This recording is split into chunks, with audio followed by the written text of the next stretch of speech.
मध्य प्रदेश के मुख्यमंत्री मोहन यादव पूरी तरह चुनाव मोड में हैं। मोहन यादव बीजेपी के मिशन 29 को अंजाम तक पहुंचाने की कोशिश में जुटे हैं। 2024 में बीजेपी ने मध्य प्रदेश में सभी 29 सीटें जीतने का लक्ष्य रखा था और इस लक्ष्य को लेकर क्या है बीजेपी की तैयारी, छिंदवाड़ा और राजगढ़ को लेकर क्या है बीजेपी की रणनीति, ये जानने के लिए एबीपी न्यूज ने मध्य प्रदेश के सीएम मोहन यादव से एक्सक्लूसिव बातचीत की। सुनवाते हैं आप। मध्य प्रदेश में लोकसभा चुनाव की सरगर्मी तेज होती जा रही है। नेताओं के दौरे शुरू हो चुके हैं और नामांकन का भी सिलसिला शुरू हो चुका है। सबसे बड़ा तो एक तो 400 पार और उसके बाद 400 पार के साथ आपका अपना संकल्प, आपका वीडियो साहब का 29 सीटें।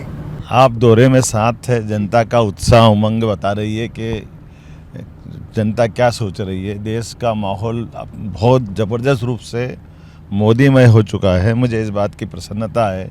कार्यकर्ताओं का उत्साह दिख रहा है और कांग्रेस के लोग लड़ने से डर रहे हैं। कांग्रेस के बड़े बड़े नेताओं के जिसको चुनाव लड़ाने के लिए नाम बताते हैं कांग्रेस के बड़े नेता के नाते से, लेकिन वो खुद कहता है कि भाई मैं चुनाव नहीं लड़ूंगा। और एक नहीं कई उदाहरण है सामने, तो ये बता रहा है कि मोदीमय वातावरण में कांग्रेस चुनाव के पहले से पराजय मान चुकी है।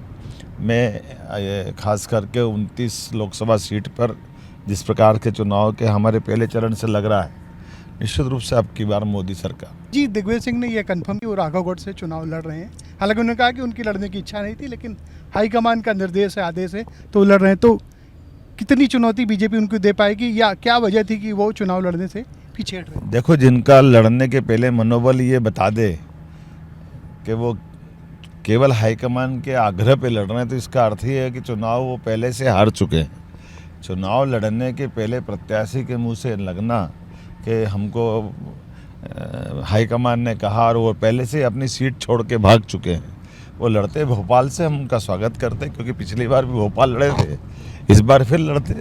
लेकिन मैं जानता हूं कि माननीय मोदी जी के नेतृत्व में जिस प्रकार से भाजपा का वातावरण बना हुआ है, कोई भी प्रत्याशी आज की स्थिति में कांग्रेस सहित कोई भी दल अब हम भाजपा के प्रत्याशियों को फेस नहीं कर पाएगा। छिंदवाड़ा सीट खटकती थी लोकसभा में, क्योंकि अभी तक आज़ादी के बाद जितने भी चुनाव हुए सिर्फ एक बार पटवा जी वहाँ से जीते थे। उसके बाद लगातार कहते हैं कि वो कमलनाथ जी का गढ़ है।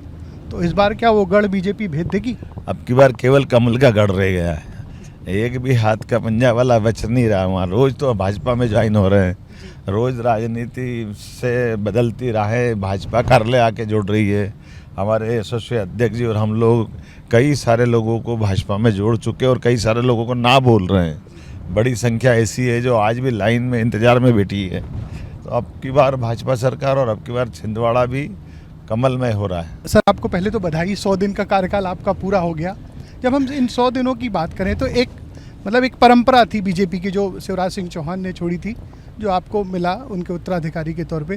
तो ऐसी क्या अचीवमेंट है 100 दिन में जो आप बताना चाहेंगे, जो कहेंगे कि ये आपकी 100 दिन की उपलब्धि और जनता इस लोकसभा चुनाव में मोदी जी के चेहरे के अलावा ये हमारे 100 दिन के काम पे भी वोट करेगी? देखो, मोदी जी का चेहरा ही हमारी सरकार बनाने में अपनी अहम भूमिका अदा कर चुका है।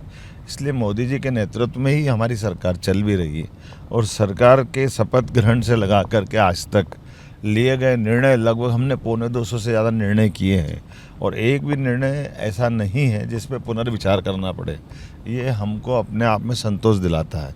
यद्यपि विकास के मसले पे रुकना या थमना मोदी जी ने भी नहीं सिखाया है, तो हम वो सारे काम भी कर रहे हैं, लेकिन सुशासन, पारदर्शिता, सबका सम्मान, खासकर गरीबों का, कमज़ोर वर्ग का, युवाओं का, महिलाओं का, अधिकारियों के ऊपर नकेल और सुशासन को लेकर के उच्चतम मापदंड जिसमें कोई कॉम्प्रोमाइज़ नहीं कर रहे हैं। बहुत सारे फैसले हमने किए हैं जिनकी समय समय पे जानकारी दे रहे हैं। हमको मालूम है कि कांग्रेस के लोग अपने लिए हेलीकॉप्टर अपने घर में उतारते हैं।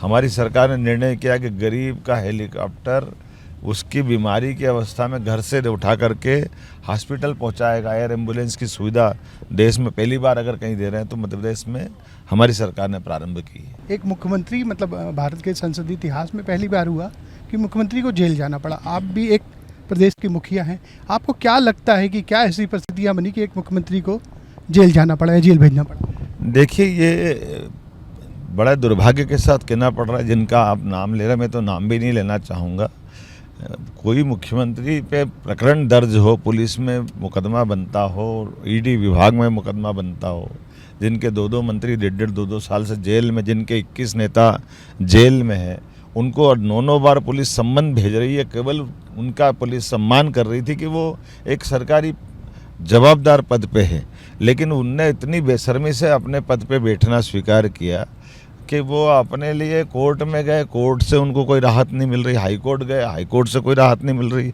उनके लोग सुप्रीम कोर्ट गए, सुप्रीम कोर्ट ने इस बात की पुष्टि कर दी कि वो अवैध उगाही का उनका पास जरिया था, भ्रष्टाचार का बड़ा मसला जिसमें उनका नाम आया हुआ है। तो जब court, supreme court, high court कोई उनको नहीं छोड़ रही, तो स्वाभाविक रूप से जब उनको जेल जाने के लिए पुलिस पकड़ रही, तो उनका नैतिक दायित्व है कि वो सबसे पहले इस्तीफा दे। अब वो अपने पद से चिपक करके अपनी पूरी जनता के साथ अन्याय कर रहे हैं और पूरे देश के साथ मजाक बन रहे हैं, भारत की इज्जत गिरा रहे हैं।